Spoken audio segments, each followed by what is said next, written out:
All right, today is September 8th, and here I am again. I got started before I described what I was doing.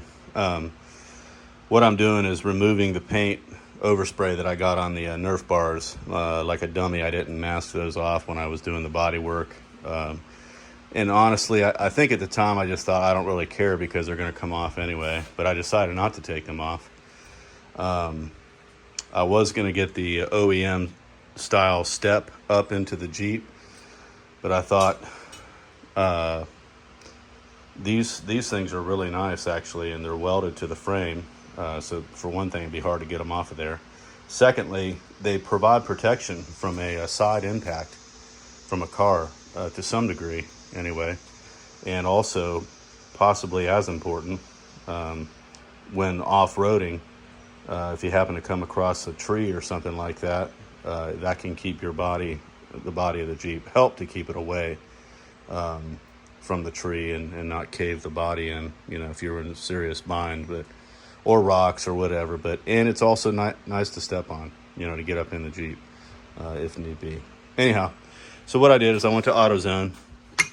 I got this aircraft remover. It's an industrial strength paint stripper, and I heard mixed ratings, or read mixed ratings on it, but I thought I'll give it a try.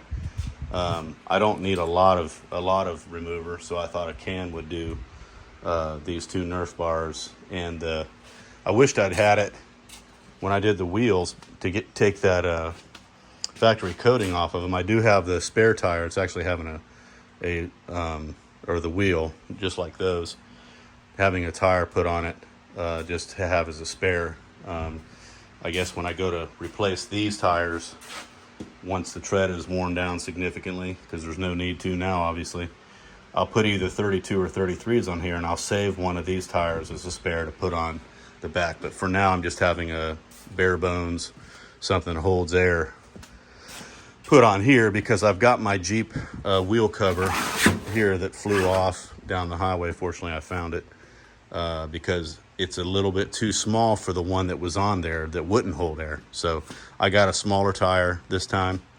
And again, it's just there for if I'm in a bind, I got to get home, obviously. So hopefully that cover will fit it nice. But anyway, this stuff worked, obviously. It's taking the paint off there. And so I'm going to wipe it down with some acetone, and then I'll move on to the other side.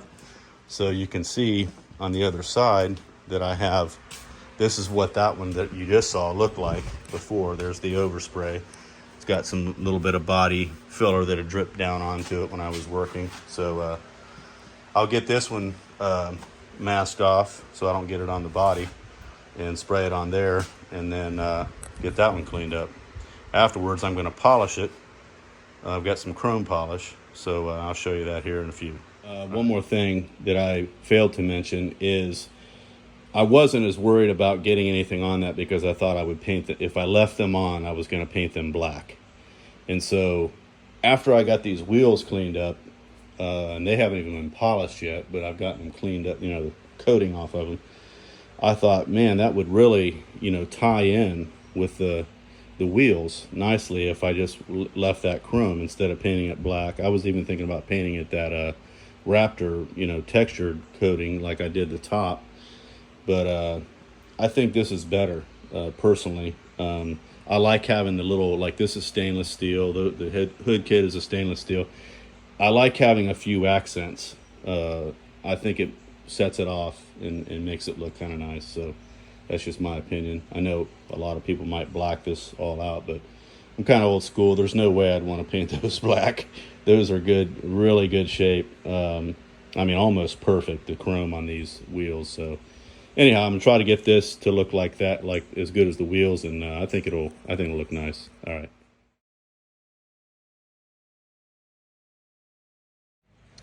Okay, it's only been on there about 5 minutes. I'm gonna let it go about another 5. You can see that it's really lifting that paint, so it's a good sign. And then, so I just kind of sprayed it like, because it's kind of foamy when it goes on. And then what I'm going to do is come back with this body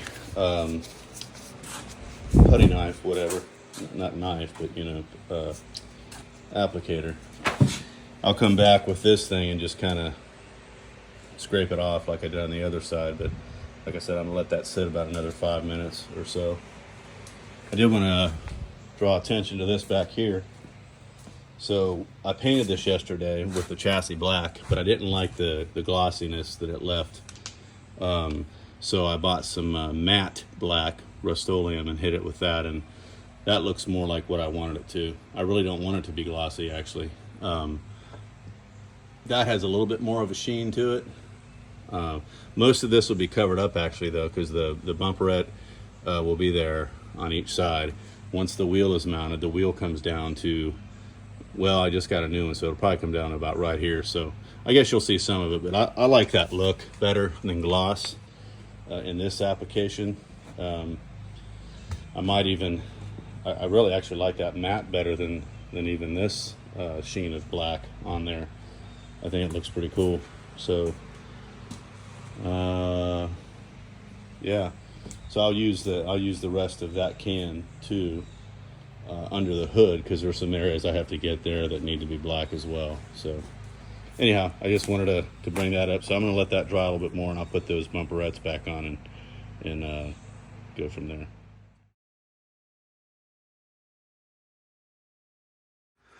All right, and those are done. So I polished them too, just some good old-fashioned elbow grease. They look pretty good. So I'm glad I decided not to paint them, because I think it is a better coordination here. You know, to bring the wheels in and all of that. It kind of adds a nice accent. So I still have to polish the wheels, but I'm not going to do that at the moment. Like I said, I already got this here ready for the bumperettes. There's the driver's side. So you know, these bumpers are not perfect. I mean, the Nerf bars, I'm sorry. There's a couple of places when I was doing some body work and sanding and grinding and whatever, where I nicked them. And they had, you know, a couple spots here and there, but you know what? I'm not looking for perfection here. Never was. Just a very solid, drivable Jeep, and good looks too, of course. Otherwise I wouldn't have painted it. Would have just primered it or something. But yeah, so those are done, and now I'm going to move on to the bumperettes. Here we go. All right, I got the bumperettes mounted. I did have one casualty though.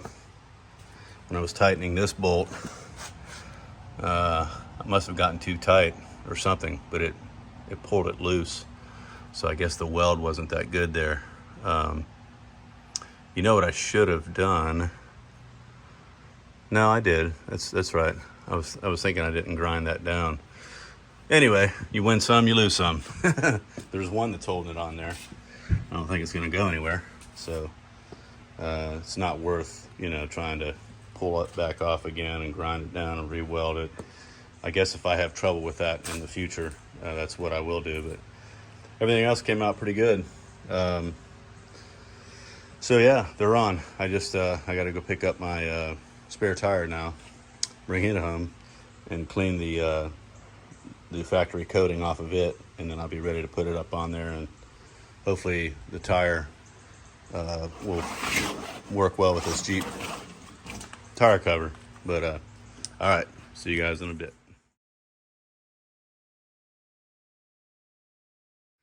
All right, there it is. Got the spare tire on there, a good tire, one that holds air. That's a plus.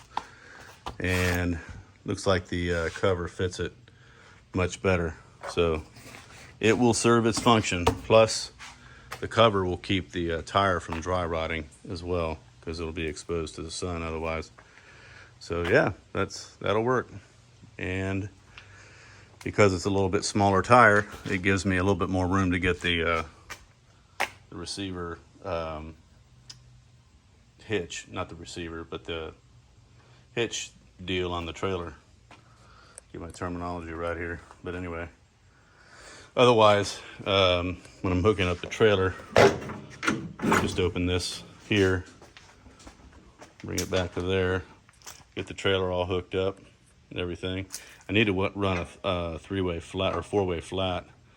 So I've got lights. That's a whole nother project, but it's not illegal to not have lights in Tennessee as long as you can see the taillights of the vehicle, but it would be safer. So anyway, all right, that's going to do it for today.